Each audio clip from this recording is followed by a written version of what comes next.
पहला सवाल यही है कि विजय सिन्हा का तो टिकट फाइनल हो गया क्योंकि बड़े नाम हैं, डिप्टी सीएम भी हैं, सम्राट चौधरी का भी मामला हल हो गया। अब तरह तरह की बातें आ रही हैं, लेकिन कुछ ऐसी सीटें हैं जिन सीटों का पहले से ही विवाद चल रहा था, जैसे प्रहलाद यादव पूरी तरीके से फंसे फंसे से दिख रहे हैं। क्या कुछ बवाल है ललन सिंह और विजय सिन्हा के बीच में? जो देखिए, आपको एक बात बता दें कि प्रहलाद यादव का लग रहा है कि सीट फंस गया है, और ये सीट फंसना निश्चित तौर पर एनडीए के लिए आसान नहीं होगा। ये इस बात को आप समझिए, क्योंकि प्रहलाद यादव ने विश्वास मत के दरमियान, जब नीतीश कुमार विश्वास मत हासिल कर रहे थे, तो प्रहलाद यादव ने अपनी पार्टी से हट करके, लाइन से हट करके नीतीश कुमार की सरकार को बचाने में अहम भूमिका निभाया था। अब प्रहलाद यादव का टिकट लग रहा है कि आप समझ लीजिए कि कट गया है, ये मान लीजिए कट चुका है, इसे औपचारिक घोषणा होना बाकी है।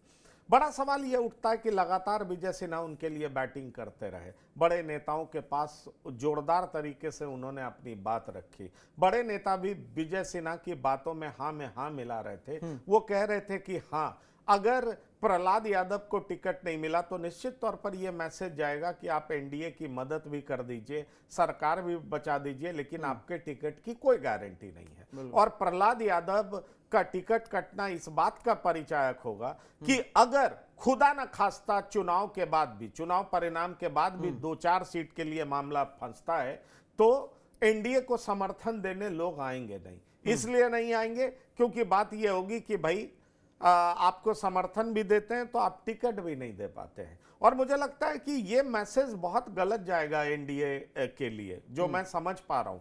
वैसे आपको बताएं कि अपनी पार्टी को तोड़ करके दूसरे को समर्थन देना ये भी कानूनन सही नहीं है, लेकिन उसके बावजूद ऐसा देखा गया। आप याद करिए कि मध्य प्रदेश में 20 से ज्यादा विधायक आ गए थे ना समर्थन देने के लिए, और बीजेपी ने अपने बड़े नेताओं को दरकिनार करके उनको टिकट दिया, क्योंकि विश्वास हासिल करना था कि भाई जिनका हम समर्थन लेते हैं उनको हम टिकट देते हैं। लेकिन ऐसा हो नहीं पाया, इसलिए ये बड़ा चर्चा का विषय बना हुआ है। वहां बीजेपी और जेडीयू के बीच में तनातनी जारी है। वहां यह कहा जा रहा है सूरजगढ़ा में कि बीजेपी के लोग रामानंद मंडल के लिए काम नहीं करेंगे, क्योंकि ललन सिंह चाहते हैं कि रामानंद मंडल को टिकट मिले, इसलिए रामानंद मंडल को टिकट मिले। अब देखिए जिस तरीके से मामला गहराता जा रहा है, और मैं आपको बताना चाहूंगा कि कल इस बारे में बहुत देर चर्चा हुई, संजय झा के घर पे चर्चा हुई, और संजय झा के घर पे ये बहुत बड़ा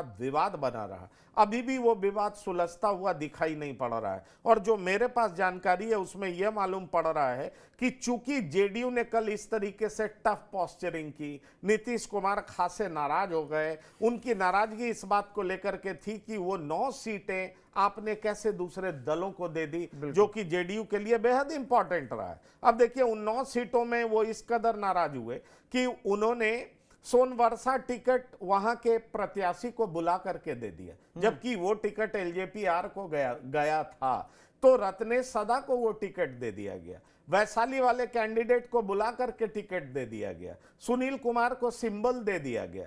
तो समझिए कि और जो मोरबा है, मोरबा सराय रंजन के बगल में है, तो मोरबा इसलिए इंपॉर्टेंट माना जाता है कि भाई वहां से मल्लाह को टिकट दिया जाता है और विजय चौधरी की जीत सुनिश्चित होती है। कई बार आप अगल बगल के सीटों में इस तरीके का जातीय समीकरण बिठाते हैं कि इस सीट पे तुम इस जाति को वोट दो, दूसरी सीट पे हम दूसरी जाति को देंगे, और दोनों एक दूसरे का समर्थन करेंगे।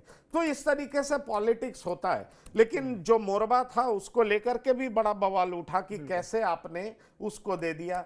चलिए, ये सारी बातें हुई। नीतीश की नाराजगी भला बिहार में तो कोई मोल नहीं ले सकता, और जिसने भी नीतीश की नाराजगी को चुनौती दिया है कल फिर साबित हो गया, उसको मुंह की खानी पड़ी है।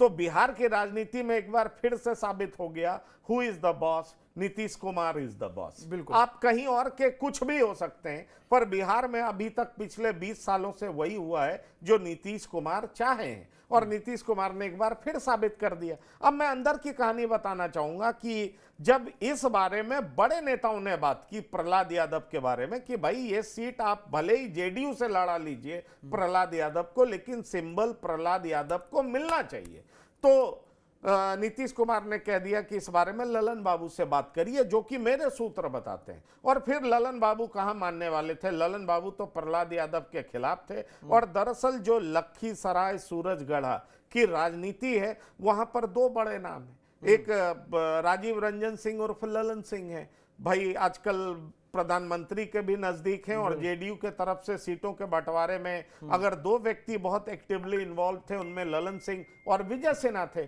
जहां तक सवाल है विजय सिन्हा का, विजय सिन्हा ने प्रहलाद यादव के लिए जोरदार बैटिंग की। उन दिनों को याद दिलाया कि कैसे प्रहलाद यादव ने हमारी सरकार बचाई थी। वह उस परिस्थिति में बीजेपी के बड़े नेता माने, वो समझाने का उन्होंने प्रयास किया। लेकिन मुझे जो जानकारी मिल रही है, वैसे औपचारिक घोषणा होना बाकी है, मुझे जो जानकारी मिल रही है कि प्रहलाद यादव को टिकट एनडीए के तरफ से नहीं मिलने जा रहा है। और ये मुझे लगता है सूरजगढ़ा में खास तौर पर बीजेपी मायूस होगी। और इसको देखा जा रहा है कि विजय सिन्हा और ललन सिंह के बीच में जो राजनीतिक वर्चस्व की लड़ाई है, उसमें प्रहलाद यादव बलि का बकरा बन